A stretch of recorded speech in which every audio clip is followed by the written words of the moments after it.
Madame, Monsieur, bonsoir, bienvenue dans ce journal. Voici les titres. 10 000 personnes à Paris dans la rue pour demander aux Gilets jaunes de mettre un terme aux violences. Les foulards rouges ont manifesté aujourd'hui pour la première fois. Nous avons voulu savoir qui sont ces Français qui disent s'exprimer au nom de la majorité silencieuse. Au Brésil, la colère des habitants, 24 heures après l'effondrement d'un barrage. 300 personnes sont toujours portées disparues. La compagnie minière mise en cause a dû sécuriser un autre ouvrage qui menaçait de s'écrouler. Au Venezuela, Nicolás Maduro rejette l'ultimatum de la France. Le président très contesté refuse d'organiser de nouvelles élections. Son principal opposant s'est déclaré président par intérim, un duel qui réveille une ambiance de guerre froide à l'ONU. Alors qu'il risque 15 ans de prison au Japon, quelles indemnités de départ Carlos Ghosn va-t-il toucher? L'ancien patron de Renault a théoriquement droit à un énorme chèque. Une situation qui, vous l'entendrez, embarrasse le gouvernement français. Dans ce journal également, nous évoquerons cette sécheresse historique en Australie. Les éleveurs ne savent plus comment sauver leur cheptel. Un désespoir qui va parfois jusqu'au suicide. Et puis nous irons au large d'Israël où chaque année, depuis 4 ans, les requins se rassemblent par dizaines. Un mystère devenu une attraction touristique et qui intrigue beaucoup les scientifiques. En opposition aux Gilets jaunes, ils se sont appelés les foulards rouges et ils ont manifesté pour la première fois aujourd'hui à Paris. Leur demande que les blocages et les violences de ces dernières semaines s'arrêtent. Des foulards rouges qui étaient 10 500 selon la préfecture de police. Reportage Lucas Ajdela, Bruno Chastanier et Hugo Blay. Ils veulent défendre la démocratie et dire non à la violence. Malgré la pluie, le cortège qui s'élance place de la Nation est bien fourni. Officiellement, ce n'est ni une manifestation anti-gilets jaunes, ni une marche de soutien au gouvernement. On se fait taxer de riches, de macronistes, on se fait taxer de tout, mais bon non, on sait très bien, moi je sais très bien que je suis droit dans mes bottes, que je ne suis pas macroniste, que je ne suis pas riche. Ça c'est des préjugés. Les foulards rouges, un mouvement qui se veut apolitique. Pourtant, parmi les manifestants, une vingtaine de parlementaires de La République En Marche. Je trouve naturel d'être présent, non pas en tant que parlementaire, en tant simplement que citoyen qui voit les samedis se répéter, des samedis qui ne conduisent à rien.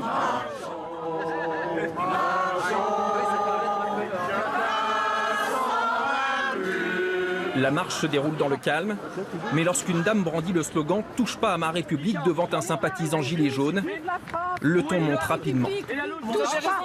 Mais quand la République sera vraie République et pas République illusoire. Nous avons des problèmes comme tous les citoyens, des problèmes de loyer, des problèmes de facture, nous avons beaucoup de problèmes aussi dans nos vies. Mais nous n'allons pas casser pour justifier de notre colère. Ici, chacun demande à ce que les règles du jeu soient acceptées par tous.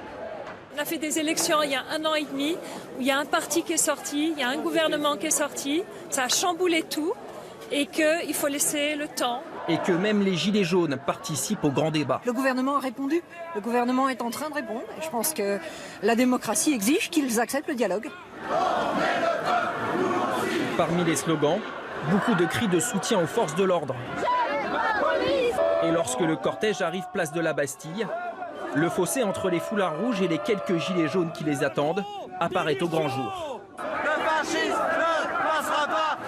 Forts de leur succès, les foulards rouges envisagent d'organiser prochainement une nouvelle manifestation. Et la question de l'efficacité des modes d'action, elle se pose aussi très largement au sein même des Gilets jaunes. Ils étaient hier 69 000 dans la rue. D'autres ont décidé de participer au grand débat. D'autres encore veulent se présenter aux futures élections. Des différences de point de vue qui créent parfois de vraies tensions. Antoine de Pressigou, Christine Chapelle et Laura Ada. Il y a d'abord les irréductibles manifestants, présents chaque samedi depuis le début du mouvement dans les rues des grandes villes. Pas toujours très coordonnés. Hier par exemple, 5 cortèges différents dans les rues de Paris, parfois conclus par des violences. Nous, ce qu'on aimerait bien, c'est pouvoir faire un jour une manif vraiment du point A jusqu'au point B sans problème, quoi. Car des problèmes, il y en a eu. Jérôme Rodriguez, l'une des figures du mouvement touchée à l'œil par un projectile. Lanceur de balles de défense, LBD ou grenade de désencerclement, 2 versions s'opposent. J'ai subi 2 attaques de la part de la police. Une grenade qui m'arrive en bas des pieds, qui m'assourdit et qui m'étourdit. 3 secondes après, l'impact de la LBD 40 qui m'arrive à l'œil. Selon le ministère de l'Intérieur, sur les 18 tirs de LBD enregistrés par les caméras policières hier à Bastille, aucun ne semble viser Jérôme Rodriguez. Au moment où je vous parle, je n'ai aucun élément qui me permet de dire qu'il y a eu usage du lanceur de balles de défense à cet endroit-là et qui aurait touché M. Rodriguez. Ces violences conduisent certains à se poser une question. Faut-il continuer à manifester ? On voit très bien que ce mouvement est en train de se raidir entre ceux qui disent la violence, on n'en veut vraiment pas, et ceux qui maintiennent une radicalité qui exige une certaine violence. Donc on peut penser aussi que sur ce registre-là, ce mouvement va connaître des tensions. Ici, dans la Creuse, les Gilets jaunes prônent un retour aux sources. Comprenez par là, au rond-point. On s'entend très bien avec les forces de l'ordre, nous sommes des gens pacifistes, nous ne bloquons personne, nous montrons juste que nous sommes toujours là jusqu'à ce qu'on nous écoute. Mais pour beaucoup de Gilets jaunes, la stratégie d'occupation des ronds-points a ses limites. Il faut désormais s'engager en politique. Jacqueline Moureau, par exemple, vient d'annoncer la création de son parti.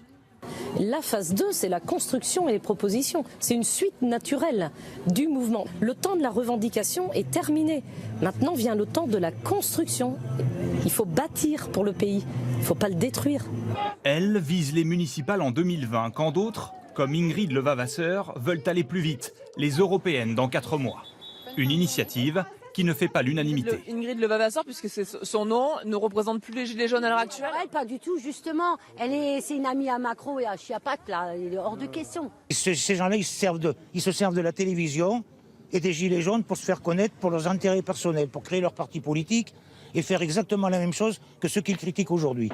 Redonner un souffle au mouvement sans pour autant s'engager en politique, l'équation semble complexe à résoudre. Sur le terrain, certains Gilets jaunes tentent d'innover avec les nuits jaunes, mais sans succès pour le moment. Et vous pouvez continuer à suivre ce débat entre Gilets jaunes et Foulards rouges sur LCI, canal 26. En tout cas, parmi les revendications émises sur les ronds-points et depuis quelques jours dans les réunions publiques du grand débat, on constate un grand absent, c'est le chômage. Bonsoir François. Bonsoir Anne-Claire. Les chiffres publiés vendredi sont pourtant très intéressants car le chômage, il recule, moins 1,5% pour l'année dernière. Pourquoi n'arrive-t-on pas à se réjouir ? Oui, c'est très étonnant que la crise sociale la plus grave depuis des décennies intervienne exactement au moment où se produit cette fameuse inversion de la courbe qu'on attend aussi depuis si longtemps. C'est un paradoxe qui s'explique d'abord parce que la baisse du chômage est trop modeste pour qu'on puisse s'en réjouir vraiment. 42 000 chômeurs de moins sur un an, c'est l'épaisseur du trait. À ce rythme, il faudrait attendre 2039, 4 quinquennats, pour arriver à 7%, c'est l'objectif du président Macron pour le taux de chômage, contre 9% aujourd'hui, et 6,7% en moyenne en Europe. Mais surtout, la demande sociale a changé. Dans la crise des Gilets jaunes, on n'entend pas de chômeurs, on entend des actifs et des retraités qui veulent du pouvoir d'achat. D'où les 10 milliards d'euros débloqués par le gouvernement en décembre pour répondre à leurs revendications. Ça veut dire que la priorité a aussi changé pour les politiques ? Elle a complètement changé. Elle s'est déplacée de l'emploi vers le salaire, de la production de richesse, qui était l'objectif initial du candidat Macron, à leur redistribution. Le problème, évidemment, c'est qu'il n'y a pas grand-chose à répartir, parce que justement, la production, la croissance est trop faible. Les 10 milliards viennent donc toujours du même endroit, le creusement du déficit budgétaire. En clair, nous distribuons aujourd'hui les fruits d'une hypothétique croissance future. Merci beaucoup François pour cette analyse. Sur le front de la lutte contre le chômage dont on parlait à l'instant, certains dispositifs commencent pourtant doucement à porter leurs fruits.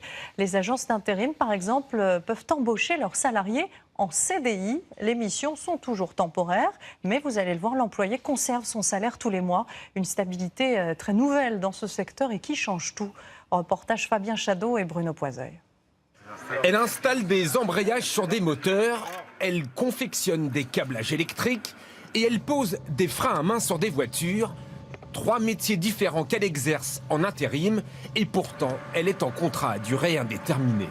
Elle a été embauchée par une entreprise de travail temporaire qui l'a placée chez l'un de ses clients, un préparateur de véhicules militaires.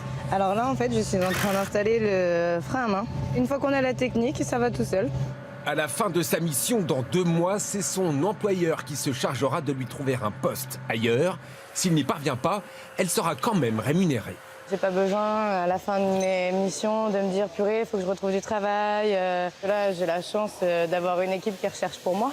Ça permet d'avoir des projets, par exemple l'achat d'une maison, les projets de quelqu'un qui veut s'installer dans la vie. Son employeur lui assure un salaire plancher, dans son cas le SMIC, majoré selon les règles de rémunération de l'entreprise qui l'accueille. Contrairement à un contrat d'intérim classique, elle peut rester jusqu'à 3 ans en mission. Nous, ça nous permet donc de tester ses compétences tout au long de cette période-là, mais aussi de donner la possibilité de l'embaucher.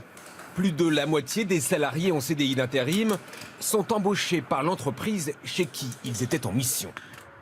Quel est l'intérêt alors pour les agences de travail temporaire? C'est surtout un moyen de fidéliser les intérimaires pour éviter d'avoir à rechercher des nouveaux candidats à la fin de leur mission. Ça veut dire surtout disposer toujours de la ressource qui va être demandée en instantané par les entreprises du bassin d'emploi et d'être sûr du coup de pouvoir y répondre. Voilà. Et d'honorer finalement les besoins des clients qui sont exprimés sur le bassin. Depuis sa création il y a 4 ans, des milliers de CDI d'intérim ont été signés. Partons maintenant à l'étranger, plus précisément au Brésil, où les secours sont toujours à la recherche de 300 personnes. Et après l'effondrement d'un premier barrage vendredi, c'est une deuxième structure qui menaçait de s'écrouler aujourd'hui. La compagnie minière est clairement mise en cause. On fait le point avec Annie Bazar. À Brumadinho, dans le sud-est du Brésil, une nouvelle alerte, tôt ce matin. Les pompiers font du porte-à-porte pour évacuer les habitants. Un autre barrage menace de s'effondrer. Nous étions à la maison et on a entendu la sirène de la compagnie minière vers 5h30 ce matin.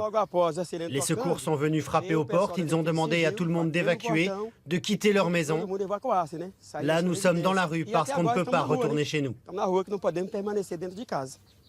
La zone, désormais sécurisée, est toujours sous surveillance.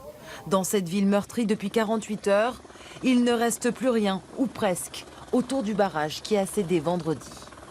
Ces images satellites montrent plusieurs clichés de la zone sinistrée, avant et après la coulée de boue. Les rescapés qui reviennent sur les ruines de leur maison ont encore du mal à réaliser. On a entendu un bruit très sourd, on est sorti et la boue était en train de tout emporter sur son passage. On a eu beaucoup de chance. De nuit, on serait déjà mort. Les autorités ont demandé à la compagnie minière qui gérait le barrage de reloger ces sinistrés. Ce soir, près de 300 personnes sont encore portées disparues. Les recherches se poursuivent, mais il ne reste que peu d'espoir de les retrouver vivantes. Au Venezuela, le président contesté Nicolás Maduro a rejeté l'ultimatum de la France. Hier, Emmanuel Macron et d'autres Européens le sommaient d'organiser des élections sous 8 jours. C'est aussi ce que lui demande son principal opposant, Juan Guaidó, à la tête du Parlement et qui s'est désigné comme président par intérim. Un duel qui a réveillé des ambiances de guerre froide au sein même du Conseil de sécurité de l'ONU. Liseron Boudoul. Son pays est dans la tourmente politique et lui danse la salsa, désinvolte avec sa compagne lors d'un meeting. Le président vénézuélien Nicolás Maduro est pourtant de plus en plus isolé et contesté chez lui. Surtout depuis que cet homme, Juan Guaidó, chef de l'Assemblée nationale, a décidé de le chasser du pouvoir. Il s'est même autoproclamé président par intérim, porté par le soutien des États-Unis et de l'Europe qui exigent de nouvelles élections. Alors hier, ambiance règlement de compte au Conseil de sécurité de l'ONU. Le représentant du président Maduro accuse la communauté internationale d'ingérence et lance une pique au président Macron. Pourquoi le président Macron, au lieu de se consacrer à la protestation des Gilets jaunes et du peuple français qui travaille, se consacre-t-il à lancer une attaque contre le Venezuela ? Le président Maduro a encore le soutien de 4 poids lourds, la Russie, la Chine, la Turquie et Cuba.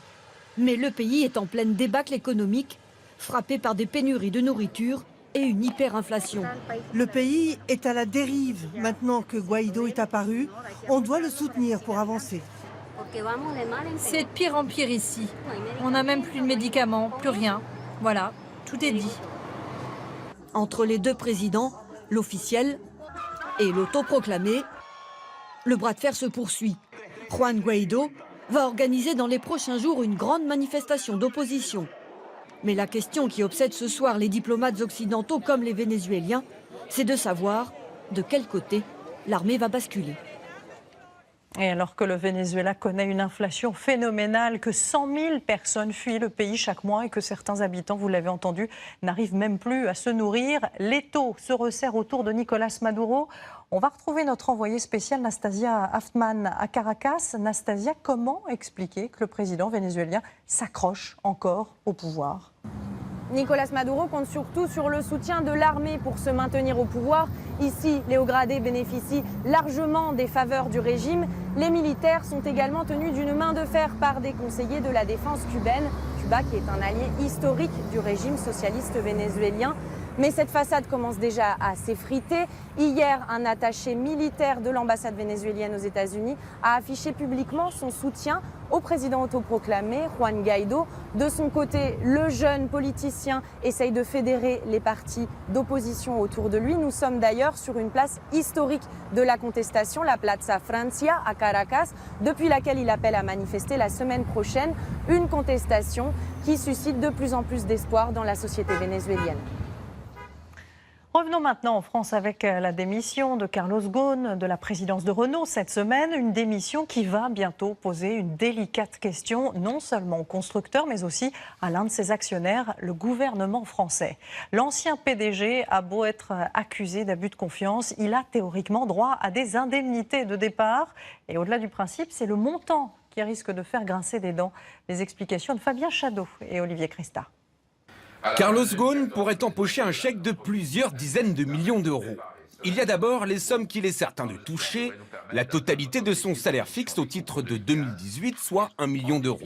Une retraite complémentaire dite chapeau, elle a été négociée lorsqu'il est arrivé à la tête de l'entreprise. 765 000 euros par an versés jusqu'à la fin de ses jours. Il la percevra lorsqu'il fera valoir ses droits à la retraite. Il pourra le faire à partir du 9 mars prochain. Nous avons tous les éléments nécessaires. Mais la plus grosse partie du pactole viendrait des 380 000 actions qui lui ont été attribuées gratuitement, soit 23 millions d'euros au cours de vendredi dernier. Une récompense pour avoir rempli les objectifs de résultat lorsqu'il était à la tête de l'entreprise. Mais son contrat prévoit aussi une part de rémunération variable. Là, rien n'est acquis, il va devoir négocier durement avec les actionnaires, et notamment l'État, majoritaire au conseil d'administration. Nous ne voulons pas d'indemnité qui soit injustifiée pour M. Ghosn et nous serons extrêmement vigilants. La meilleure façon d'être vigilant, c'est de voir la nouvelle gouvernance de Renault, qu'il me donne les chiffres, qu'il le donne à l'État actionnaire et que nous puissions dire ce qui nous semble acceptable et ce qui ne serait pas acceptable. Dans le détail, voici ce qui pourrait être négocié. La part variable de son salaire de 2018, 750 000 euros versés en actions, mais à condition qu'il soit encore dans l'entreprise en 2022. Or, ça ne sera pas le cas. À cela s'ajoute enfin sa clause de non-concurrence, 2 ans de salaire fixe pour l'empêcher d'aller travailler chez un autre constructeur. Si Carlos Ghosn obtient satisfaction sur l'ensemble de ses demandes, il pourrait percevoir jusqu'à 30 millions d'euros pour quitter l'entreprise. Autre grand débat politique à venir, mais cette fois au Royaume-Uni, ce nouveau vote autour du Brexit au Parlement britannique. Theresa May doit présenter son plan B mardi prochain, un vote que de nombreux Français vont aussi suivre avec attention. Et parmi eux, les pêcheurs. S'il n'y a pas d'accord, ils risquent de perdre une partie de leurs revenus. 1 millier d'emplois seraient menacés en France. Antoine Delcourt et Antoine Pocry. C'est un bateau flambant neuf. 20 mètres de long, 7 membres d'équipage, le Jean Tabourel est fait pour prendre le large et rejoindre les zones les plus riches en poissons. Dans la Manche, ce sont les eaux territoriales britanniques, ici représentées en bleu clair. Un tiers de la pêche y est réalisé, mais tout pourrait basculer avec le Brexit. Si aucun accord n'est trouvé d'ici mars, le Royaume-Uni pourrait interdire l'accès à ces zones. Les Français y perdraient beaucoup. Tous les bateaux qui travaillent sur les côtés anglais viendraient travailler côté français et il y aurait une ponction sur la ressource qui serait beaucoup trop importante. À Port-en-Bessin, en Normandie, un bateau sur 2 serait touché, mais la catastrophe concernerait tous les ports français. 1000 emplois menacés dans le pays. Les pêcheurs réclament donc d'urgence des négociations. Qu'ils sortent de l'Europe, c'est une chose, mais qu'on puisse continuer à partager. Un poisson, ça n'a pas de nationalité, c'est migrateur, ça se balade. Donc de toute façon, dans tous les cas, on sera toujours obligé de gérer ensemble cette ressource-là. Gérer ensemble, mais plus forcément comme avant. Pour comprendre les attentes des pêcheurs britanniques, rendez-vous de l'autre côté de la Manche. Direction New Line, l'un des principaux ports au sud-ouest du pays. Ici, tous ont voté à une large majorité pour le Brexit. Le but, mettre un terme aux quotas imposés par Bruxelles. Pour maintenir le stock de poissons disponible, chaque pays membre de l'Union européenne dispose jusqu'à présent d'une limite de pêche en fonction de telle ou telle espèce. Le problème, c'est que les eaux territoriales britanniques sont les plus riches du continent et que les Britanniques eux-mêmes ont l'impression de ne pas en profiter comme ils le devraient. Pour David Stevens, ces quotas sont plus favorables aux pêcheurs venus des autres pays européens. Pour équilibrer la balance, ce marin milite donc pour un Brexit dur, car en dehors de l'Union, les Britanniques pourraient redevenir maîtres de leurs eaux. Nous allons gérer nos eaux de manière durable, mais nous allons garder une grande partie des prises pour ne pas être lésés. Si cela conduit les autres à réduire leur flotte, c'est à eux de se débrouiller. Un scénario envisageable, mais qui aurait des conséquences négatives au Royaume-Uni. L'Europe pourrait interdire l'accès au marché commun, alors que les Britanniques exportent 80% de leur pêche. Alors ici, certains marins veulent trouver un terrain d'entente. Il y a de l'offre et de la demande. Si les gens veulent continuer à manger du poisson, ils devront acheter du poisson. Donc, on trouvera une solution. Une sortie de l'Union européenne sans accord aurait des conséquences sur l'emploi des deux côtés de la Manche. La pêche devient donc l'une des priorités dans les négociations sur le Brexit. C'est une conséquence directe de l'effondrement de 2 immeubles à Marseille en novembre dernier. Le gouvernement a présenté cette semaine son plan pour les logements insalubres et les chiffres, vous allez le voir, parlent d'eux-mêmes. Près de 450 000 logements sont considérés comme indignes en France. 14 sites prioritaires ont été identifiés. L'objectif est aussi de lutter contre ceux que l'on appelle les marchands de sommeil, un fléau contre lequel les municipalités se battent déjà depuis des années. Regardez cette enquête tournée à Lille de Gwenaëlle Bellec et Mathieu Dupont. Rendez-vous dans ce quartier de Lille Sud avec les inspecteurs de l'habitat. C'est un immeuble de 10 logements habités malgré un arrêté d'évacuation. On a pris un arrêté d'insalubrité en juillet 2018. 5 locataires vivent encore ici et voici leur sanitaire. Pour l'ensemble du collectif, donc les 10 logements. Ça, c'est pour 10 personnes. Voilà, une toilette, une douche. C'est le seul point d'eau de tout l'immeuble. Des locataires font donc la vaisselle dans la douche. Ils n'ont pas d'eau. Lui fait partie des habitants. Voici sa chambre. 350 € pour 8 mètres carrés. Je ne peux pas rester vivre dans des endroits pas possibles. Pas possible. Le soir, on rentre ici, y a des cafards, il y a des machins, il y a des rats, il y a des... Là, maintenant, c'est un nouveau truc qui est arrivé. C'est des limaces, maintenant. Comment est-il arrivé là? Sans travail, il a repéré l'annonce sur une vitrine. Le propriétaire lui promet alors de faire des travaux. C'est libre, je veux faire les travaux. 3 ans, il n'a jamais bougé. Ce propriétaire, nous l'avons retrouvé. Il possède 2 autres immeubles et puis se barre. L'homme fait l'objet de poursuites du parquet. À l'en croire, ce serait lui la victime. C'est les locataires qui ne sont pas solvables, je ne peux rien faire contre eux. C'est des cas sociaux. Les cas sociaux, que moi je ne peux pas faire quelque chose. Ils ne payaient pas leur loyer, ils ne payaient rien. Quand certains vous disent marchand de sommeil, qu'est-ce que vous dites?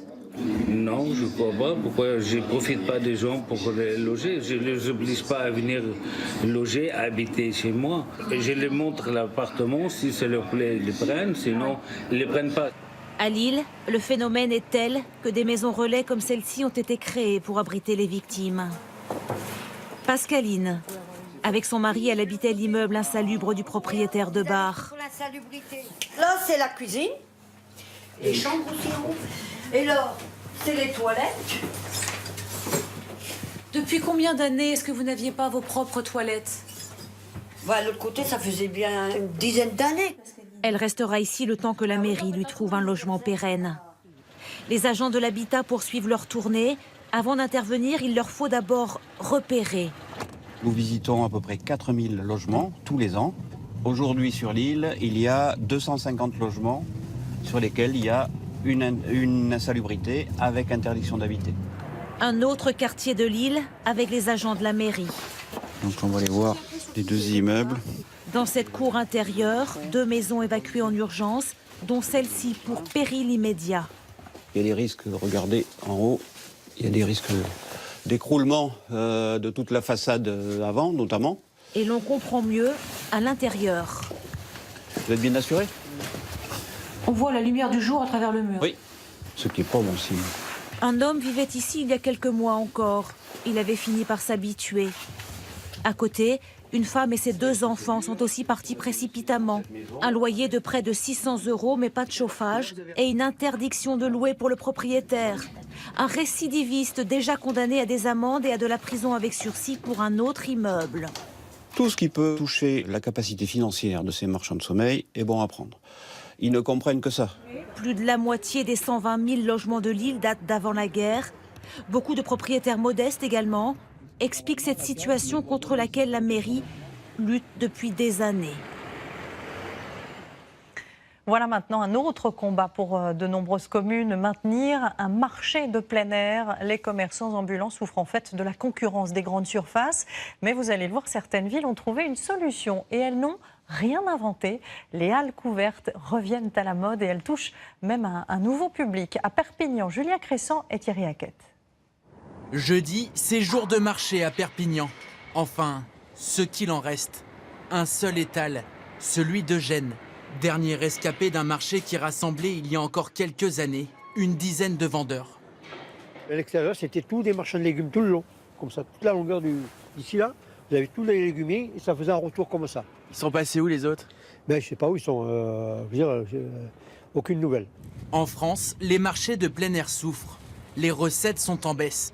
Certains jours, Eugène peut à peine payer son emplacement. 24,60 pardon. Oui. 24,60 €. Il faut les faire les 24,60 €.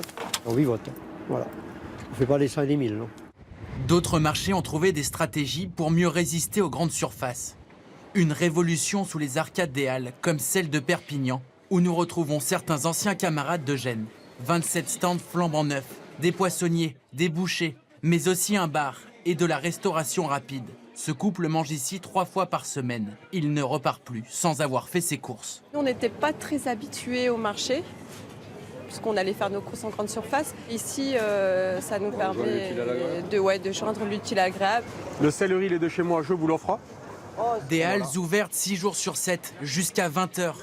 Auparavant habitué au marché de plein air, Yannick a dû doubler son temps de travail. Son chiffre d'affaires a augmenté de 50%. On a gagné une nouvelle clientèle.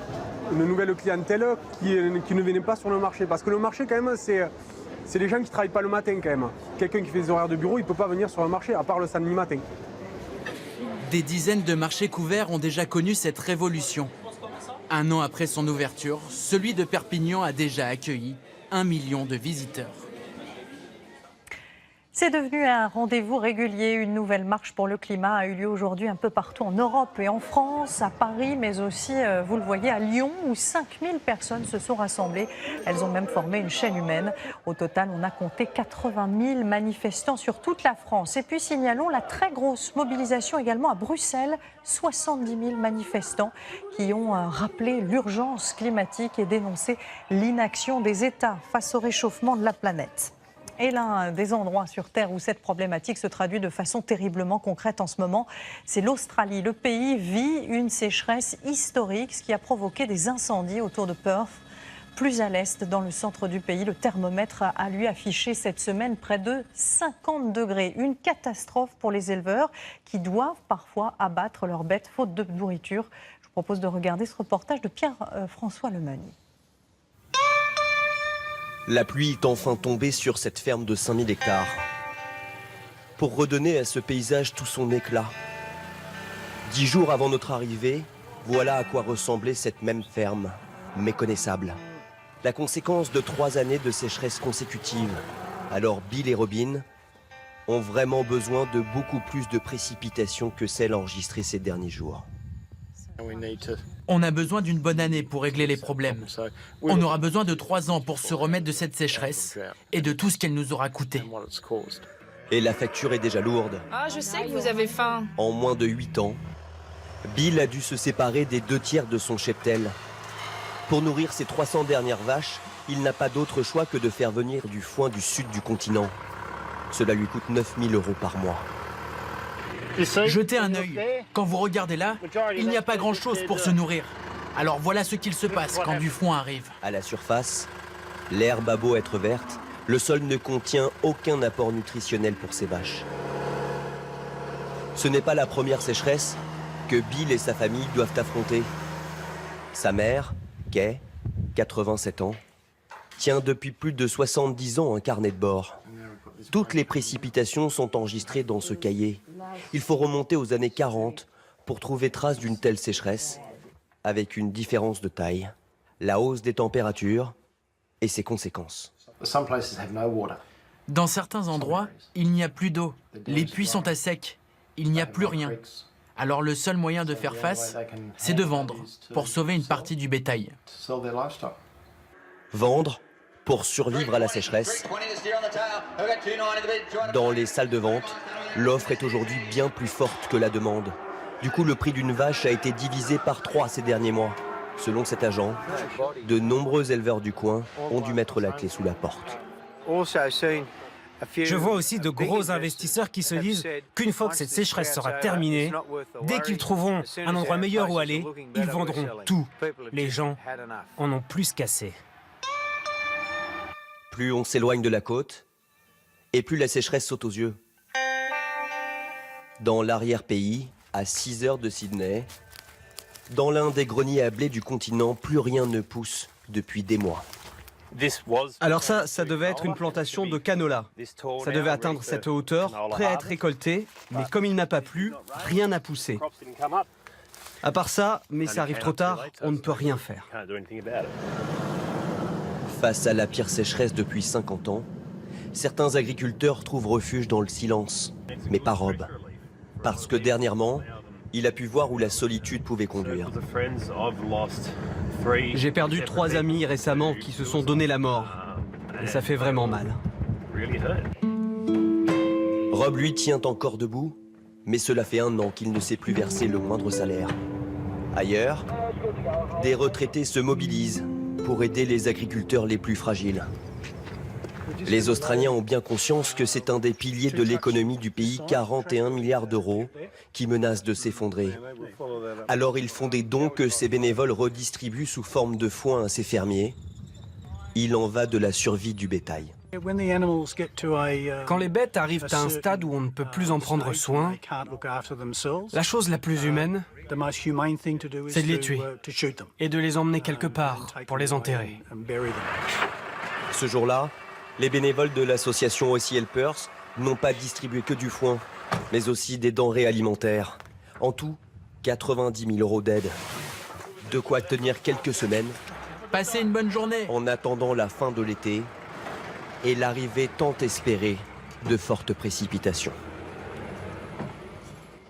Et le réchauffement climatique n'est pas la seule conséquence de l'activité humaine. Bonsoir Louis. Bonsoir Anne-Claire. Nos modes de vie, et c'est très surprenant, ont aussi un impact sur la morphologie des animaux. Oui, exactement, ça peut paraître surprenant, mais effectivement, les animaux s'adaptent à l'impact qu'on peut laisser sur la planète. Alors, très naturellement, les espèces ont cette capacité d'adaptation parce que la nature, sans notre intervention, bouge également. Mais là, on est en train de constater effectivement que les espèces s'adaptent très rapidement à nos comportements et à nos modes de vie. Pour ça, je vais d'abord vous emmener en mer, en pêche, voilà, avec ce magnifique bateau. Eh bien, les poissons commencent à s'adapter à cette pêche, cette surpêche par endroits, notamment dans l'Atlantique, tout simplement en diminuant leur taille. Pourquoi ? Eh bien, comme cela, ils vont pouvoir passer au travers des mailles du filet et se reproduire avant d'être pêchés. Ils vont comme cela assurer la poursuite de l'espèce. Autre exemple, cette fois-ci, je vous emmène dans les eaux douces, en Caroline du Nord, où là, souvent, les rivières sont canalisées par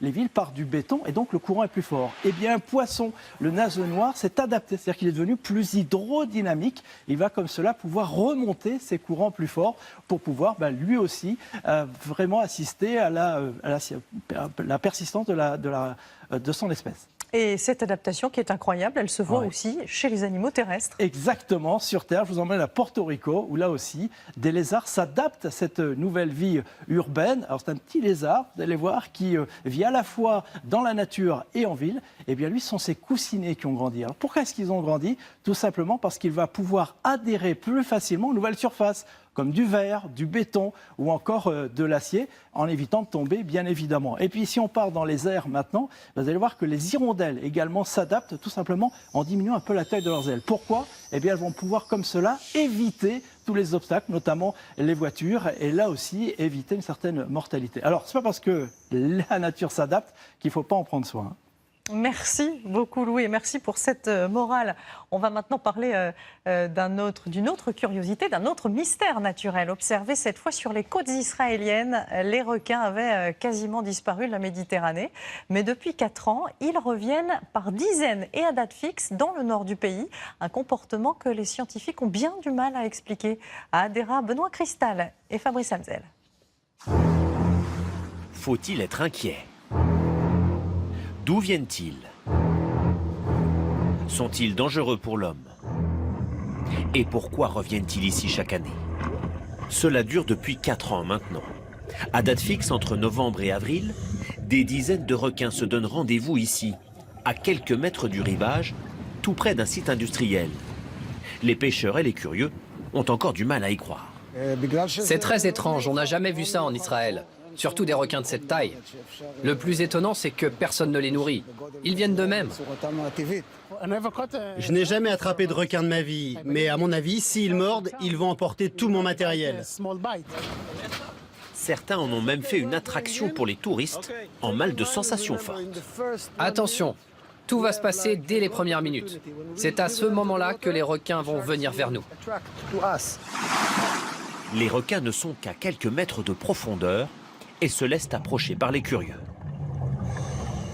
Notre groupe croise d'abord le chemin d'un requin sombre, de près de 3 mètres de long. Quelques minutes plus tard, voici le requin gris. Ces 2 espèces sont réputées être en voie de disparition. Il serait une 50aine en tout à passer l'hiver ici. C'est incroyable de voir tous ces requins qui passent devant nous, c'est de la folie. Mais ça va, ça ne fait pas trop peur. Ils passent, ils nous frôlent et tout se passe bien. On ne les touche pas, on ne les chasse pas, on ne les nourrit pas. On ne fait rien qui risque de les déranger en fait. Il n'y a qu'une seule raison possible à la présence de ces prédateurs ici. Ils viennent profiter des eaux chaudes rejetées par cette centrale électrique. Mais pourquoi restent-ils 6 mois? Où vont-ils ensuite? Et combien d'entre eux vivent encore en Méditerranée? À toutes ces questions, il n'y a pour l'heure aucune réponse. Un groupe d'universitaires tente de percer le mystère. 2 fois par semaine, ils viennent observer les requins. Attirés par un appât, les squales, une fois épuisés, se laissent faire. L'équipe israélienne peut alors prendre des mesures, effectuer des prélèvements et implanter des puces électroniques sur les animaux. À l'ouest de la Méditerranée, les grands requins ont déjà quasiment disparu à cause de la pêche. Et ici, à l'est, on a très peu de connaissances. On ne sait même pas combien ils sont. Première découverte des scientifiques, certains requins ne viennent ici que tous les 2 ans. Au mois d'avril, tous quittent subitement la zone pour une destination inconnue. Le mystère des requins de la côte israélienne reste donc pour l'heure impénétrable. La télévision n'avait en revanche aucun mystère pour lui. Henri Chapier, mythique animateur du Divan, est mort la nuit dernière à l'âge de 85 ans. Journaliste, critique de cinéma, il avait inventé la confession à la télévision et les plus grandes personnalités avaient d'ailleurs accepté de se prêter au jeu. Son portrait avec Sylviane Mandet. Le 4 avril 1987, c'est Amanda Lear qu'Henri Chapier choisit pour inaugurer son émission qui deviendra culte, Le Divan. Pour la première fois, l'intervieweur n'est plus face à son invité. Pour la première fois, il questionne sur l'intime, l'enfance. Serge Gainsbourg, quel genre de garçon étiez-vous à l'âge de 7 ans? C'était un gentil petit gars. C'était bon élève. J'étais une petite fille de 7 ans moche. 300 personnalités viendront sur son divan en 7 ans livrer leurs confidences. Dans cette vie, j'ai toujours été une femme. Et j'aurais aimé être un homme. Des confessions en longueur, jamais recueillies jusque-là. On n'a jamais le temps d'écouter quelqu'un dans un journal télévisé. Ça dure toujours 3 minutes, 3 minutes 30. Il fallait faire autre chose, c'est-à-dire donner à des gens merveilleux, comme ceux que j'invite, la possibilité de nous raconter ce qu'on leur demande jamais, au fond. En parallèle, Henri Chapier était aussi un critique cinéma de référence, auteur de nombreux ouvrages sur le 7e art, membre du jury à Cannes en 1996, année où il quitte la télévision pour fonder à Paris la Maison européenne de la photographie et le Mois de la photo.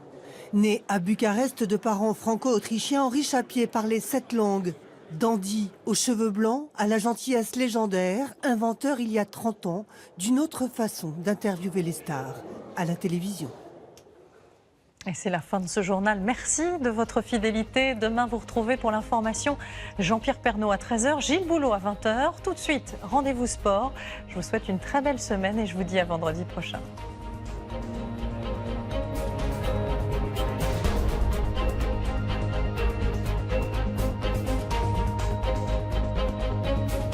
Retrouvez toute l'info sur LCI, canal 26.